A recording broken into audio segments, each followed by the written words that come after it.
we've done enough of the introductions, right? We've gone through why TensorFlow, what TensorFlow, all of the architectural, environmental factors, the installation. We talked a lot about the installation. We've actually done a dummy problem on TensorFlow. We've got to know what are TensorFlow placeholders and variables. So if I just do a quick revision there, you'll be able to quickly recall these are the tensor types. So some of the tensor types that we need to worry about are what is a constant, what is a variable, and what is a placeholder. So constant are the constant values that you get. The variables are the values that are to be adjusted in the computation graph, and a placeholder is actually the data structure that supports the data in the first place, right? We know all of this by now. So what are we going to do with this?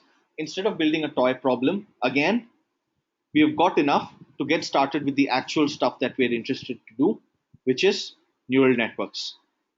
The exact point for me using TensorFlow would be to develop a novel neural network solution, right? So we'll move on immediately to that.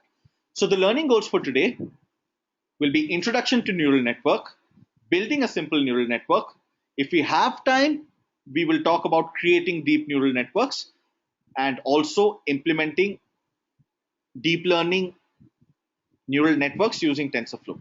But we'll definitely build the simple one today. Okay? So TensorFlow neural nets.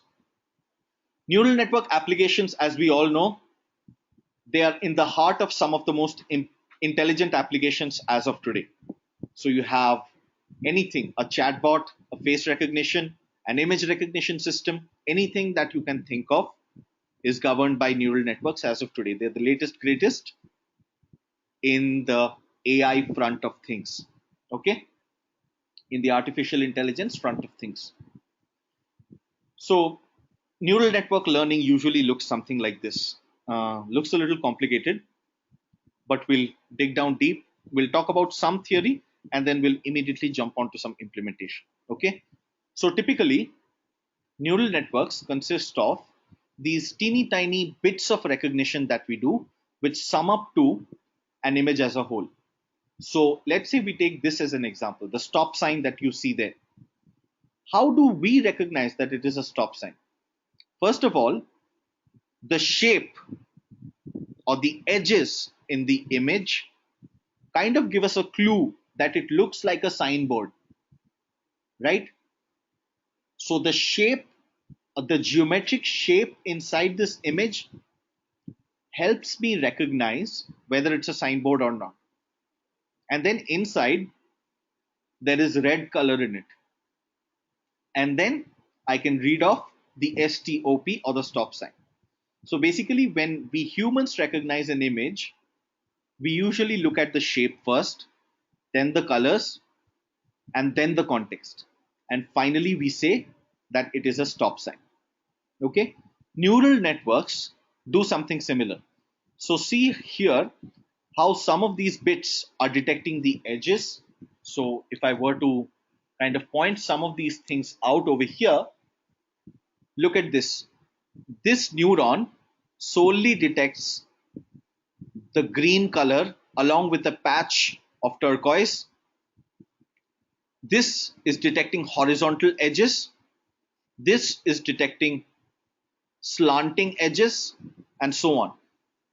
All these small bits and pieces of information add up to a decision, right? So when you were recognizing this, you saw that there was a slanting line here, a horizontal line here, a slanting line here, a horizontal line here, and so on.